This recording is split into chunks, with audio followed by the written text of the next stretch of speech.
جب دوسری دفعہ یہی قرارداد ٹیبل ہوئی، جب وزیر مرتضیٰ سولنگی صاحب آ گئے انفارمیشن منسٹر، تو پھر مرتضیٰ سولنگی صاحب نے بھی اس کی مخالفت کی. تو پیپلز پارٹی کی طرف سے بہرامند تنگی صاحب یہ دعویٰ کر رہے ہیں کہ میں نے بھی اور ہردیپ سنگھ جو پی ٹی آئی کے سینیٹر ہیں ہم نے بھی مخالفت کی اس کی، تو اس کی کیا حقیقت ہے؟ دیکھیں بات یہ ہے کہ اگر آپ وہ ویڈیو دیکھیں نا، میں سامنے دیکھ رہا ہوں، اس میں نا میرے وہ بالکل پیچھے بیٹھے ہیں. اچھا. مجھے ان کی آواز نہیں آئی. اچھا. ہو سکتا ہے انہوں نے کی ہو لیکن مجھے آواز نہیں آئی. اچھا آپ کے نہیں آئی بات. اچھا یہ بتائیں کہ یہ 14 ارکان کی موجودگی میں اس طرح کی اہم قرارداد منظور کرنا، اول تو 14 ارکان کا موجود ہونا 104 میں سے، اس کا مطلب ہے آدمی دلچسپی ہے، سینیٹرز شریک ہی نہیں ہوتے، لیکن چلو وہ صورت اور ہے، بعد میں آ جاتے. 14 ارکان کی موجودگی میں اس طرح کی اہم ترین قرارداد اہم ترین ایشو پر پیش کرنا، آپ اس کو کس طرح سے دیکھتے ہیں؟ یہ پارلیمانی روایات، ہماری جو پارلیمنٹ اور ایوان بالا کا جو مزاج ہے اس کے مطابقت رکھتا ہے؟ نہیں دیکھیں، یہ جو ہے میں آپ سے اتفاق کروں گا کہ یہ 14 جو لوگ جو ہیں اس کے اوپر یہ قرارداد لانا سپلیمنٹری ایجنڈا کے تھرو، یعنی کہ مین ایجنڈا میں یہ نہیں تھا، سپلیمنٹری ایجنڈا میں اس کو ڈالا گیا، یعنی اسی وقت ایجنڈے میں ڈالا گیا اور پھر یہ پیش کی گئی. جو سینیٹر آپ کہہ رہے ہیں کہ کم ہے، وہ عدم دلچسپی نہیں ہے. وہ اس کی وجہ یہ ہے کہ ہمارا جب جمعے کو اجلاس ہوتا ہے تو وہ صبح 10:30 بجے شروع ہوتا ہے اور وہ 1 بجے ختم ہو جاتا ہے. زیادہ تر سینیٹرز جو ہیں وہ کوئی کراچی سے آیا ہے، کوئی دور دراز سے آیا ہے، وہ ان کی 3 4 5 بجے فلائٹیں ہوتی ہیں، وہ چلے جاتے ہیں. تو یہ کیونکہ آج ایک غیر معمولی بات یہ ہوئی جو مجھے خود بھی اس وقت سمجھ میں نہیں آئی، وہ یہ تھی کہ سینیٹر فوزیہ ارشد ہیں پی ٹی آئی کی، انہوں نے یہ ریکویسٹ کی کہ انہوں نے تقریر کرنی ہے، جس پہ چیئرمین صاحب نے یہ کہا کہ جمعے کا ٹائم ہو گیا، آپ تقریر نہیں کر سکتی. نارملی یہ ہوتا ہے کہ چیئرمین صاحب کہتے ہیں کہ میں پروروگ کر رہا ہوں، اگلے سیشن میں کر لیجیے گا، لیکن انہوں نے کہا ہم 2 بجے ملیں گے. یہ بات بھی اسی وقت ہمیں پتہ چلی کہ 2 بجے اجلاس ہوگا. تو بہت سارے لوگ جو آپ کو نہیں نظر آ رہے وہ اس لیے بھی چلے گئے کیونکہ ظاہر ہے انہوں نے اپنے جو بھی پرائر کمٹمنٹس تھیں وہ پوری کرنی تھی. تو وہ جو ہے 2 بجے جب اجلاس شروع ہوا تو پھر یہ سارا معاملہ اس وقت ہوا ہے، اس لیے سینیٹر اتنے کم تھے. اگر یہ ایجنڈے میں ہوتا، تمام پارٹیاں اپنی تیاری کر کے آتی تو شاید اتنے کم نہ ہوتے اور معاملہ مختلف ہوتا. صحیح. اچھا یہ فرمائیں کہ یہ کوئی آپ سمجھتے ہیں کہ التوا کی کوئی سنجیدہ کوشش ہے یا بس ایسے ایک شوشہ چھوڑا گیا ہے بعض سینیٹرز کی طرف سے اور ان کو پتہ ہے کہ ایک ملک کے اندر بحث چل رہی ہے تو چلو ہمارا بھی نام آ جائے گا؟ یہ سنجیدہ کوشش ہے، اس کے پیچھے کوئی ہے باقاعدہ کوئی جماعت سیاسی یا کوئی اور، یا یہ بس ایسے موقع کی مناسبت سے پیش کر دی گئی اور بس بھول گئے؟ نہیں دیکھیں، یہ ظاہر ہے یہ پوری پلاننگ کے تحت یہ ہوتی ہیں چیزیں. سپلیمنٹری ایجنڈا ایسے ایجنڈا آتا بھی نہیں ہے. اچھا. سپلیمنٹری ایجنڈا کرنا بڑا مشکل کام ہوتا ہے. آپ کو چیئرمین کو ایگری کرانا ہے، اسٹاف کو ساروں کو پہلے بریف کرنا ہے.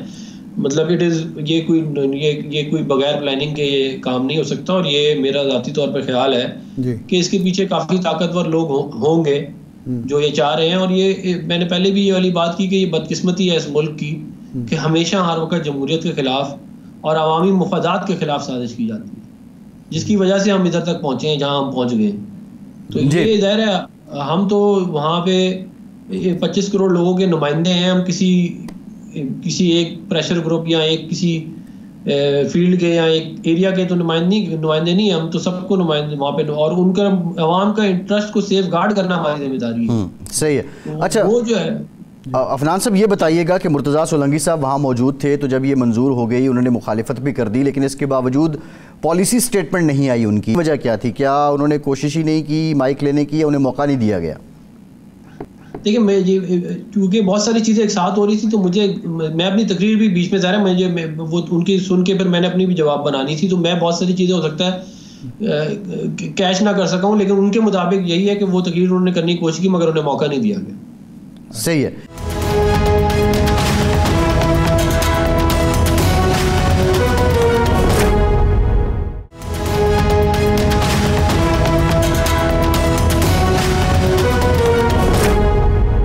یہ بتائیے گا اب چلیں، ابھی تک تو سپریم کورٹ کا فیصلہ ہے 8 فروری کو الیکشن ہونے ہیں، لیکن آپ جو سبھی جماعتیں ہیں جن کا یہ کنسنٹ بھی تھا کہ 90 ڈیز سے آگے الیکشن جائیں، 8 فروری کے بجائے 2-3 ہفتے آگے اور چلے جاتے ہیں الیکشن، تو وہ کون سا کوحرام مت جانا ہے؟ نہیں دیکھیں، بات یہ ہے کہ یہ 6 نومبر کو الیکشن ہونے چاہیے تھے جو اصولی طور پہ، جس کو یہ کہہ کے 8 فروری پہ لایا گیا کہ اگر 2-3 مہینے آگے ہو جائے تو کیا ہو جائے جی. تو یہ تو پھر یہ تو اس کا تو مطلب یہ ہے پھر اس بات کو مزید اور وہ تقویت ملتی ہے کہ یہ سازش کے تحت کیا جا رہا ہے. بھائی آپ ملک کے نظام کو یہ ملک ہے 25 کروڑ لوگوں کا, یہ کوئی پرائمری اسکول تو نہیں ہے نا کہ آپ اس کو ایڈ ہاک بیسس پہ چلانا شروع کر دیں. پرائمری اسکول بھی اس طرح نہیں چلتے. نہیں, تب جب بلاول صاحب کہتے تھے الیکشن کا, عدنان صاحب یہ جو 6 نومبر سے آگے لے جانے کا جو معاملہ ہے, یہ تو آپ کی جماعت بھی اس میں حصے دار ہے. پچھلے سال پنجاب اور کے پی کے الیکشن ہونے تھے, آپ نے کہا فنڈز نہیں ہے, سیکیورٹی نہیں ہے, وہ آپ نے ملتوی کرا دیا, ایک راستہ دے دیا الیکشن کمیشن کو. پھر یہ الیکشن ہونے چاہیے تھے اکتوبر میں, آپ نے 4 دن پہلے اسمبلی توڑ کے اس کو نومبر کی آگے لے گئے, اور ساتھ ہی وہ پخ لگا دی مردم شماری والی. تو آپ خود بھی تو اس میں شریک ہیں. اتنا التوا جو ہوا ہے وہ آپ کی وجہ سے ہوا ہے, اس سے آگے کوئی مولانا فضل الرحمان صاحب کرانا چاہتے ہیں کہ پھر کیا ہوا, جب 3 مہینے ہو سکتے ہیں تو 3 ہفتے اور بھی ہو سکتے ہیں. دیکھیں بات یہ ہے کہ جو 14 مئی والا الیکشن تھا نا, اس کی تو ہم نے مخالفت کی, کیونکہ یہ اس طرح اگر اس ملک میں تماشا لگ جائے گا کہ اگر ایک بندہ وزیر اعظم نہیں ہے تو وہ پروونشل اسمبلیاں توڑ کے کہہ کے الیکشن کراؤ. ہم نے اس کی اور آئینی اور قانونی دائرے میں رہ کے مخالفت کی.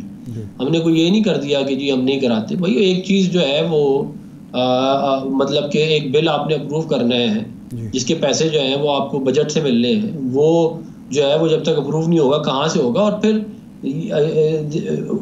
ان کی جو ڈیمانڈ تھی وہ بھی آئینی اور قانونی نہیں تھی نا, وہ تو یہ تھی کہ بس میں وزیر اعظم نہیں ہوں تو اسمبلی توڑ رہا ہوں. یہ تو کوئی جواز تو یہ ہوتا ہے کہ کوئی مصیبت آ گئی, کوئی مشکل آ گئی, کوئی پریشانی آ گئی, کوئی بڑا مسئلہ ہو گیا تو آپ نے کہا کہ میں اسمبلی توڑ رہا ہوں. تو جب اس طرح کے لوگوں کو تو پھر آپ نے اسی طرح ہی ٹریٹ کرنا ہے نا. جہاں تک بات ہے 6 نومبر کی, وہ آپ کی بات درست ہے, کہتے ہیں ہم نے پہلے اسمبلی توڑ کے بالکل قانونی طور کے اوپر اس کو آگے کیا, غیر قانونی طور پہ نہیں کیا, اور اس وقت بھی یہی معاملات تھے کہ یہ مسئلے ہیں آگے کرتے ہیں. تو نہیں, عدنان صاحب ہمارا سوال جو ہے وہ کسی ایک پرٹیننٹ جماعت سے نہیں ہے, قانون سازوں سے ہے, سیاستدانوں سے ہے. آپ ابھی بات کر رہے ہیں 6 نومبر کی, آپ بات کر رہے ہیں رانا ثناء اللہ صاحب کے بیان ریکارڈ پہ ہیں, خرم دستگیر صاحب کے بیان ریکارڈ پہ ہیں. آپ کے لوگ کہتے تھے کہ جنوری فروری میں الیکشن ہو جائیں تو کوئی امر مانے نہیں ہے. ان دنوں بلاول صاحب کہتے تھے 90 دن میں الیکشن ہونے چاہیے, بالکل خاموشی تھی. اب آ کے آپ بول رہے ہیں, تو کون سی کل سیدھی ہے؟ آپ کل ٹھیک تھے یا آج ٹھیک ہیں؟ نہیں دیکھیں, میں تو آپ کو 14 مئی کا جسٹیفیکیشن دے دی ہے نا کہ 14 مئی کو آئینی اور قانونی طور کے اوپر معاملہ لے کے گئے. جو 6 نومبر والا معاملہ ہے اس کے اوپر تمام بڑی پولیٹیکل پارٹیز نے جا کے سائن کیا ہے اس کے اوپر, ڈاکیومنٹ کے اوپر, کہ جی یہ کیونکہ جو ہے وہ حلقہ بندیاں جو ہیں وہ نہیں ہوئی ہیں ابھی تو اس لیے آگے کر دیا جائے. یہ تمام بڑی پولیٹیکل پارٹیوں کی سگنیچر ہے اس کے اوپر جی. تو اس کے یہ بھی ایک قانونی جواز ہے نا. اچھا اس کے بعد اگر فرض کریں ہم غلط تھے, یہ اس پوائنٹ پہ رہے, اگر فرض کریں ہم غلط تھے اور ہو سکتا ہے ہم غلط ہوں, تو پھر سپریم کورٹ اس کو کر دیتی اوور ٹرن. سپریم کورٹ کا فیصلہ یہ کہتا ہے کہ 8 فروری کو الیکشن ہوگا, اسٹیٹمنٹ یہ کہتی ہے چیف جسٹس کی. تو اب میں نہیں, سپریم کورٹ کا فیصلہ تو 14 مئی کو بھی تھا نا.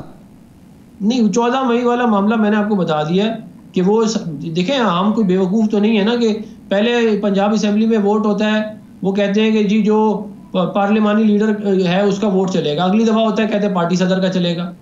اس طرح اگر اس قرارداد کو دیکھا جائے عدنان صاحب اور معاملہ آگے جاتا ہے تو کیا مسلم لیگ نون سپریم کورٹ رجوع کرے گی؟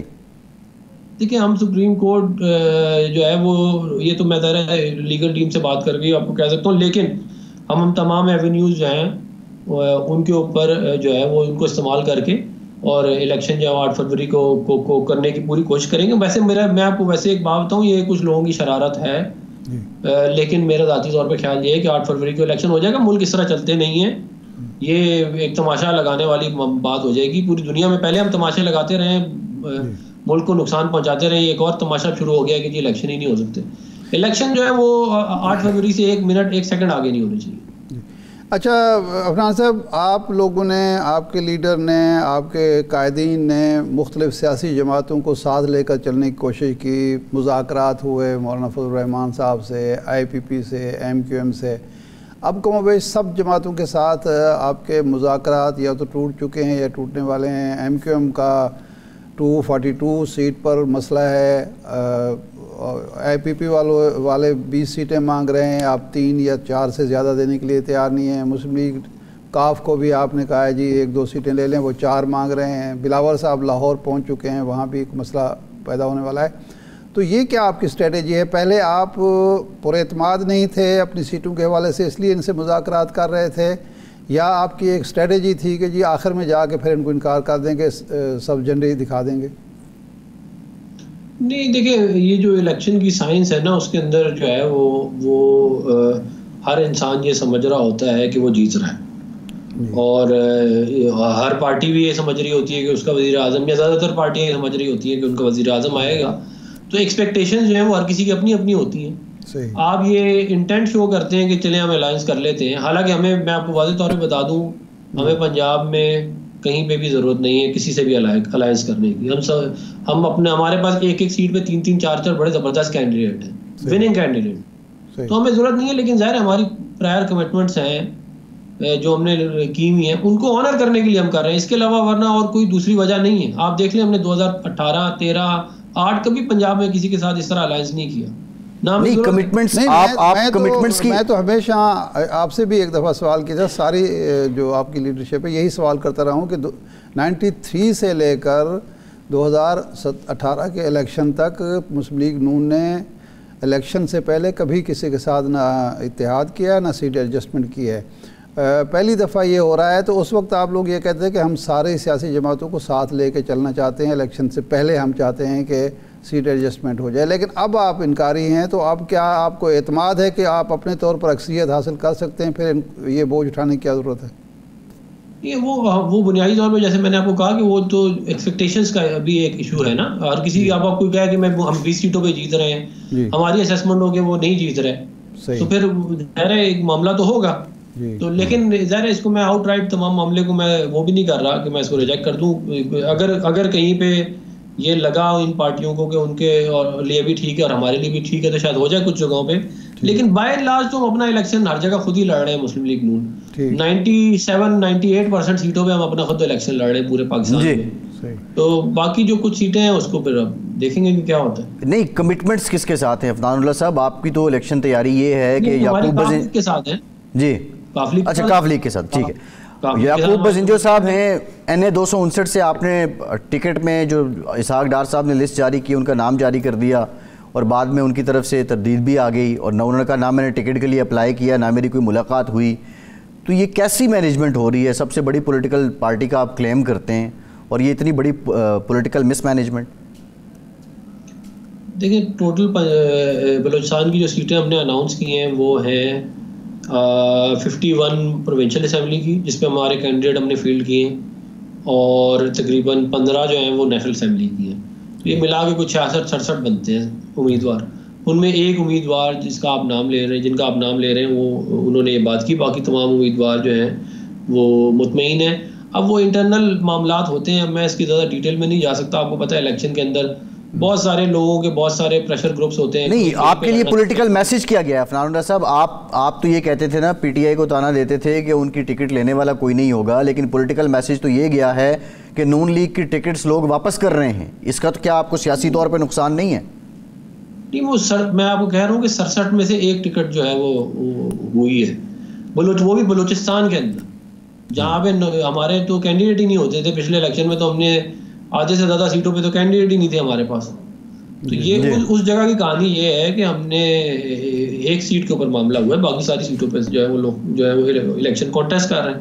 اور یہ انشاءاللہ آپ دیکھیے گا کہ جیسے مسلم لیگ نون ہی ہمیشہ سے اس ملک کی وفاقی جماعت رہی ہے، اس دفعہ الیکشن کا جب رزلٹ آئے گا آپ دیکھیے گا پورے پاکستان سے ہم جیتیں گے.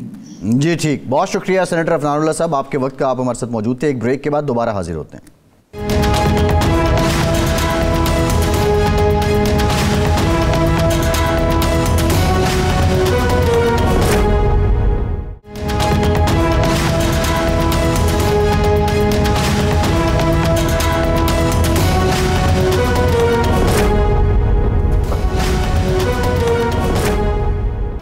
بریک کے بعد ایک بار پھر سے آپ کا خیر مقدم کرتے ہیں. ہمیں جوائن کیا ہے پاکستان کی مایناز شخصیت، روحانی اسکالر ہیں قبلہ سرفراز شاہ صاحب، شورائے آفاق کتابیں ہیں، کہے فقیر رنگ اور دیگر، ان کے خالق بھی ہیں، مصنف بھی ہیں. ہماری خوش بختی ہے کہ آج پروگرام میں ہمیں وہ جوائن کر رہے ہیں. شاہ صاحب، سب سے پہلے تو آپ کا بہت شکریہ، اور جاننا ہم آپ سے یہ چاہتے ہیں کہ اگر ہم پاکستان کو دیکھیں، وطن عزیز کو، تو اس میں طاقتور اور کمزور، امیر و غریب سبھی مایوسی اور بے یقینی کا شکار ہیں۔ حالیہ ایک سروے ہے پیل ڈیٹ کا، وہ یہ بتاتا ہے کہ 41% لوگ پر امید نظر آئے جبکہ باقی سب مایوس ہی ہیں۔ کوئی روحانی توجہ؟ بسم اللہ الرحمن الرحیم۔ آپ کی بڑی عنایت، آپ نے مجھے پروگرام میں لیا۔ یہ اصل میں انسانی فطرت کا ایسا معاملہ ہے کہ جب اسے کہیں سامنے کوئی چیزیں دکھائی نہ دیں تو اس کے رویے کچھ اسی طرح کے ہو جاتے ہیں۔ ہمارے ساتھ معاملہ کچھ ذرا زیادہ سوایا یوں ہو جاتا ہے کہ ہمارے یہاں بلند بلند دعوے ہمیں سنائی دیتی ہیں، ہمیں بڑی بڑی امیدیں دلائی جاتی ہیں، تو جب اتنی امیدوں کے بعد پریکٹیکلی دکھائی کچھ نہیں دیتا تو اس طرح کی مایوسی ایک فطری امر ہے۔ دوسری طرف اگر اس کا ایک اور پہلو ہم دیکھیں تو مسلمان کبھی اللہ کی رحمت سے نا امید نہیں ہوتا، لیکن شرط یہ ہے کہ ہم پریکٹسنگ مسلم ہوں۔ اللہ سے یہ تو ایک روز ہم جملہ کہیں نہ کہیں سنتے ہیں کہ اللہ سے دوری نے ہمیں اس حال کو پہنچایا، لیکن ہم بھول جاتے ہیں کہ روحانیت ایک پہلو ہے، لیکن در حقیقت دو چیزیں ایک وقت میں کام کر رہی ہیں۔ جس دنیا میں ہم رہتے ہیں یہ عالم الاسباب ہے، یہاں ایک کاز اینڈ ایفیکٹ کی دنیا ہے، ہر چیز کی ایک سبب ہے، اور لا آف نیچر یہ ہے کہ جو کچھ ہم بوئیں گے وہی ہم کاٹیں گے، اس کو ہم فیس کر رہے ہیں۔ لیکن جہاں تک نا امیدی کی بات ہے تو میں بالکل نا امید کبھی نہیں ہوتا، بلکہ پر امید ہوں پوری طرح سے، اور چیزیں کچھ اب ویزیبل بھی ہو رہی ہیں، سائنس سامنے آئے، وہ یہ ہے کہ ڈیزائنز آف نیچر کام کر رہے ہیں کہ اللہ تعالیٰ پاکستان کو کہاں لے جانا چاہتا ہے۔ وہ ایک ایسی چیز ہے جو ہمارے علم میں نہیں آئے گی، لیکن قرائن یہ بتاتے ہیں کہ رب تعالیٰ نے اس ملک کو بنانے میں مدد فرمائی تھی، اور رب تعالیٰ اس ملک کو ہمیشہ چلتا رکھے گا۔ اور جیسے میں نے ابھی عرض کیا کہ قرائن و آثار یہ دکھائی دے رہے ہیں کہ اب یہ سخت وقت ختم ہونے کو ہے، لیکن ہمیں ایک چیز یاد رکھنی چاہیے کہ قدرت کا ایک دن ہمارے کتنے سالوں کے برابر ہے یہ کسی کو نہیں معلوم، تو کچھ دیر سویر تو ہو سکتی ہے، لیکن یہ ہمیں یقین رکھنا چاہیے کہ اللہ تعالیٰ اس ملک کو ضرور عروج دے گا، اور یہ ایسے مقام پر ضرور پہنچے گا جہاں عالم اسلام کی لیڈرشپ اس کے ہاتھ میں آئے گی۔ اس سے پہلے بھی جہاں تک میں نے پڑھا ہے، سنا ہے، بہت سے بزرگ یہ فرما چکے ہیں کہ اس ملک میں عالم اسلام سے متعلق فیصلے ہوا کریں گے، اور مجھے پورا یقین ہے کہ رب تعالیٰ ایسا کر دے گا انشاءاللہ۔ شاہ صاحب یہ فرمائیں کہ یہ سخت وقت کٹ چکا یا ابھی کچھ باقی ہے، اور کتنی جلدی ہماری امید جو ہے وہ واقعے میں بدل جائے گی، واقعتاً وہ ہو جائے گا جس کی ہم امید کر رہے ہیں؟ جناب عارف صاحب، میرا خیال، ارشاد صاحب، میرا خیال ہے کہ ہاتھی گزر چکا، اچھا، اب صرف چھوٹی سی ایک دم باقی ہے، اور وہ it's a matter of a few months, صحیح، اور اس کے بعد بہتری کا عمل شروع ہو جائے گا انشاءاللہ۔ انشاءاللہ۔ اچھا سر، ایک معاملہ یہ ہے کہ ہم قومی سطح پر اگر جائزہ لیں، باہمی کی نظر دیکھیں تو حسد ہے، بغض ہے، عدم برداشت ہے، انتقام کا رویہ ہے، یہ ایک قومی بیماری نظر آتی ہے۔ اس سے نجات کیسے ممکن ہے شاہ صاحب؟ جناب ارشاد صاحب، اصل میں ہمارا مسلمانوں کے یہاں ایک بہت بڑا ماس میڈیا ہے، وہ ہے مسجد کا منبر. جی. جب اس منبر سے صحیح ڈائریکشن میں ہم تبلیغ شروع کرتے ہیں، اسلام کی پروجیکشن جی اس طرح کی دیتے ہیں کہ لوگوں کے دلوں میں خواہش پیدا ہو جی کہ ہم اسلام کے جو چند ایک بنیادی اصول ہیں جی ان پر عمل کر لیں، جی تو پھر یہ بغض، حسد، جس کو جناب امام غزالی رحمۃ اللہ علیہ صاحب نے جی دل کی آلائشیں کہا تھا، وہ 10 کی 10 آلائشیں جی ہماری دور ہو جائیں گی. جی ضرورت اس امر کی ہے جی کہ جو ماس میڈیا ہے اسلام میں، جی مسجد کا منبر، جی اس کو ہم صحیح طریقے پہ استعمال کر لیں. جی وہاں ہم بجائے اسٹیریو ٹائپ گفتگو کرنے کے جی ایسی سائنٹیفک لائنز پر گفتگو کریں جی جو پڑھے لکھے انسان کے ذہن کو متاثر کرے جی اور پڑھا لکھا ذہن ادھر کو راغب ہو جائے جی کہ اصل اسلام یہ ہے کہ انسان کا دل پاک و صاف ہو جائے جی اور دل کی آلائشیں جو 10 کی 10 ہیں ان کو دور کر لیا جائے. صحیح. جی اچھا شاہ صاحب، یہ بتائیے گا کہ کیا انفرادی خود احتسابی سے اصلاح احوال ممکن ہے یا اجتماعی توبہ کا اہتمام کرنا پڑے گا؟ دیکھیے، توبہ تو بڑی مبارک چیز ہے. توبہ انسان کو کرتے رہنا چاہیے، جی اجتماعی ہو یا انفرادی سطح پر ہو. جی لیکن یہ جو خود احتسابی ہے جی اسلام میں تو ایک بنیادی چیز ہے جی کہ انسان اپنا احتساب اپنے ساتھ ساتھ کرتا رہتا ہے. جی تو اگر یہ خود احتسابی ہماری انٹروڈیوس ہو جائے زندگیوں میں ہماری، تو ہماری زندگیاں تو مثالی ہو جائیں گی. جی. لیکن سوال یہ ہے کہ یہ انفرادی خود احتسابی کا سبق ہمیں مسجد سے ملے گا، میڈیا سے ملے گا، یا حکمران طبقات ہمیں دیں گے؟ یہ بھی تو ایک سوال ہے. اور لائٹر نوٹ پر بات کرتے ہوئے ارشاد صاحب، اگر میں یہ عرض کروں جی کہ حکومت سے تو ہمیں امید نہیں رکھنی چاہیے جی کہ حکومت بے پناہ طریقے سے مصروف ہے جی کہ 24 گھنٹے میں سے آدھا وقت ان کا اپوزیشن کی سازشوں سے بچنے میں گزر جاتا ہے، اچھا اور بقایا آدھا حصہ جی ان کے خلاف سازشوں میں گزر جاتا ہے. صحیح ہے. تو اس سے تو امید نہ رکھیے. صحیح.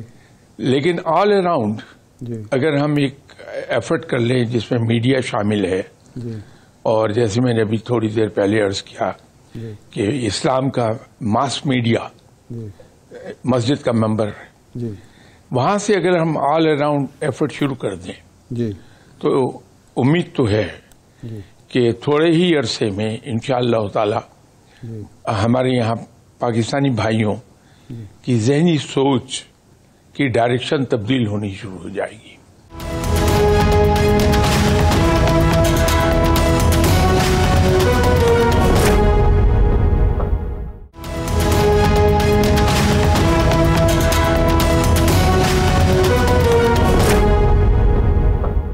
اس اضطرابی کیفیت میں شاہ صاحب عورت کا بطور بیوی، بطور ماں، بطور بیٹی، بطور بہن کیا کردار ہے؟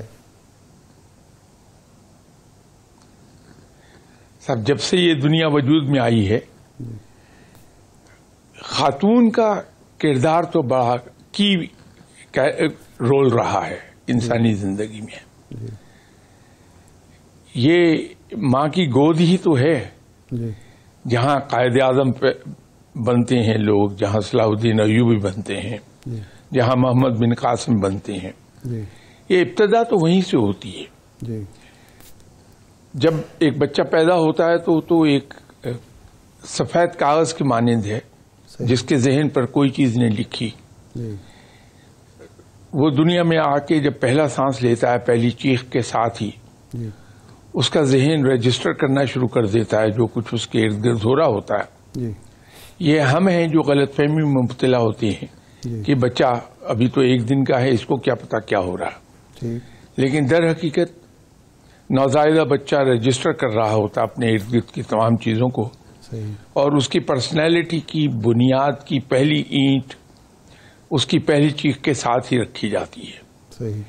جو وہ بڑا ہوتا جاتا ہے اپنے ماحول سے متاثر ہوتا ہے، اور وہ ماحول کلیتاً گھر کا ہوتا ہے تب وقت کہ وہ اسکول میں داخل نہ ہو جائے۔ وہاں پھر گھر کے ماحول کے ساتھ ساتھ اسکول کا ماحول، اس کے کولیگز، اس کے ٹیچرز کا بیہیویئر اینڈ ایٹیٹیوڈ، وہ سب شامل ہو جاتا ہے، اور اس کی جو پرسنالٹی کی بلڈنگ ہے وہ بننا شروع ہو جاتی ہے۔ تو ماں کا رول تو بڑا بنیادی ہے، اس پر ہم کبھی زور نہیں دیتے۔ ہمارے یہاں معاشرے میں کبھی دیکھیے کہ ہم ماں کو وہ اہمیت نہیں دے رہے، عورت کو وہ اہمیت نہیں دیتے، اس اینگل سے کہ اسی خاتون نے ہی قوم کو بنانا ہے۔ ان کو اہمیت دی جانی چاہیے جو ان کا ڈیو شیئر ہے۔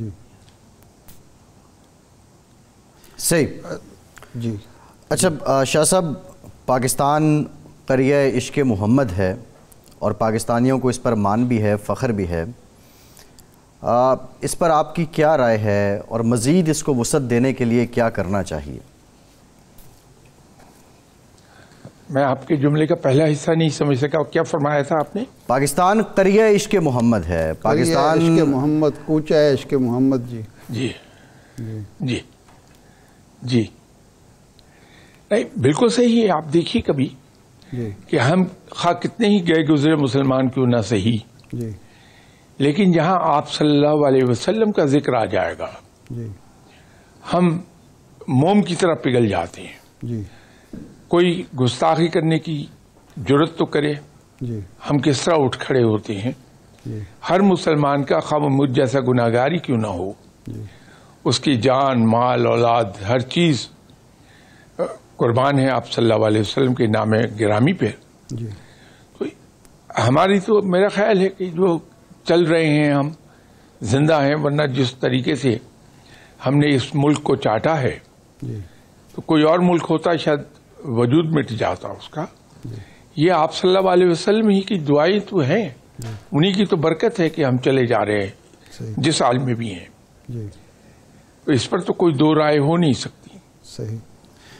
اچھا شاہ صاحب، یہ فرمائیں کہ ہمارے ناظرین، پاکستان کے عوام کے لیے کوئی خاص نصیحت موجودہ حالات سے نمٹنے کے لیے، موجودہ بدحالی اور بے یقینی سے نکلنے کے لیے کوئی وظیفہ، کوئی ایسا رہنما اصول جس کو وہ اپنے زندگی کا حصہ بنائیں اور امن کی طرف، سکون کی طرف، خوشحالی کی طرف، خوشی کی طرف جائیں؟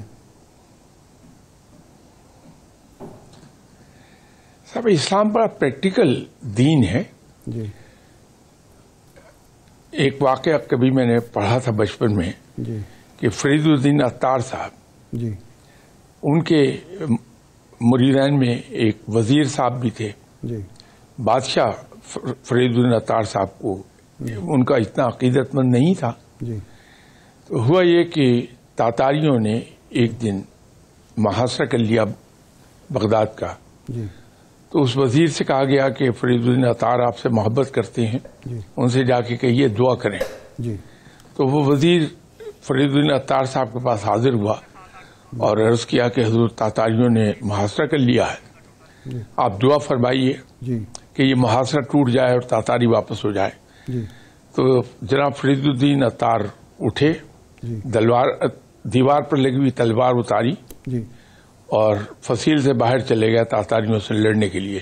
اور جاتے جاتے ایک جملہ فرمایا کہ دعا کا وقت گزر چکا، اب عمل کا وقت ہے۔ تو جناب ارشاد صاحب، میں بجائے وظیفہ بتانے کے ایک عرض ضرور کروں گا اپنے پاکستانی بھائیوں سے کہ جناب، اگرچہ یہ بات بڑی بری لگے گی ہمارے ناظرین کو کہ اب ایسا وقت آ گیا جہاں ہم میں سے ہر آدمی اپنے اپنے تئیں ایک کوشش کر لے کہ ہم قوم بن جائیں۔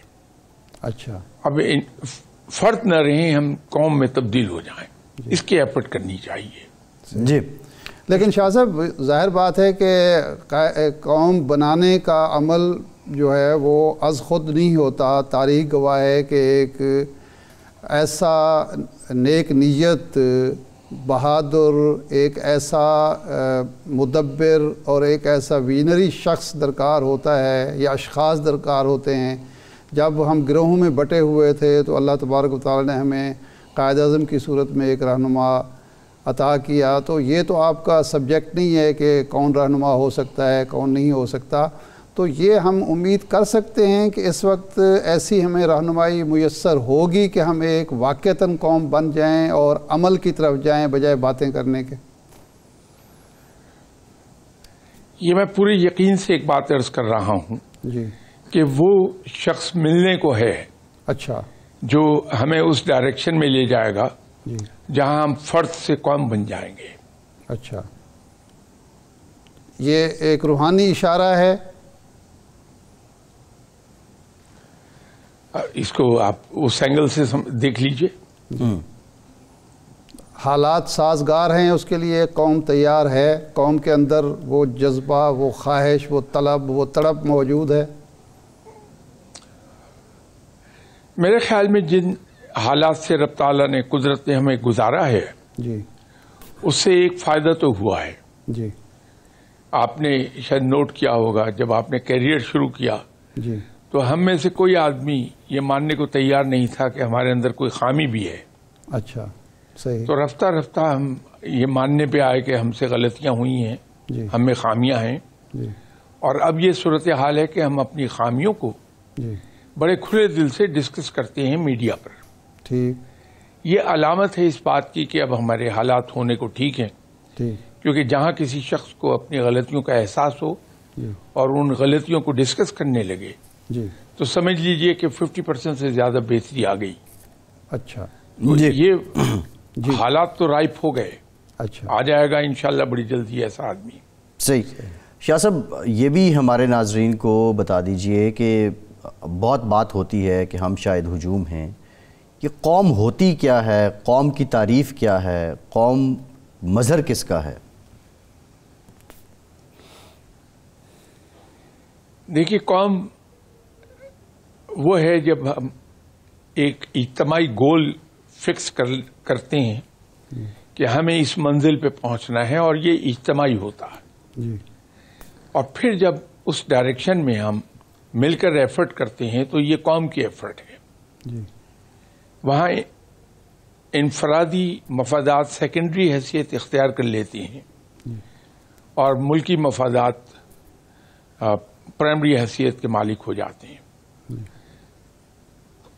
ہمیں ضرورت اسی بات کی ہے سب سے بڑی جی کہ ہم بحیثیت قوم کے ایک منزل کا تعین کریں، ایک گول سیٹ کریں جی کہ ہمیں یہاں پہنچنا ہے. جی تو روڈ میپ انشاءاللہ تعالی خود بخود ورک آؤٹ ہو جائے گا اور لیڈرشپ ہم ہی میں سے پیدا ہوگی، باہر سے کوئی نہیں آئے گا. ہمارا ہی کوئی ساتھی ابھرے گا جی اور قوم کو اس ڈائریکشن میں لے جائے گا. جی ٹھیک، بہت شکریہ سرفراز شاہ صاحب. قبلہ آپ کے وقت کا آپ ہمارے ساتھ موجود تھے. ارشاد صاحب پروگرام کا ٹائم ختم ہو گیا. آپ کا بھی شکریہ. آج کے پروگرام سے اتنا ہی. اپنا فیڈ بیک ضرور دیجیے گا. اجازت دیجیے.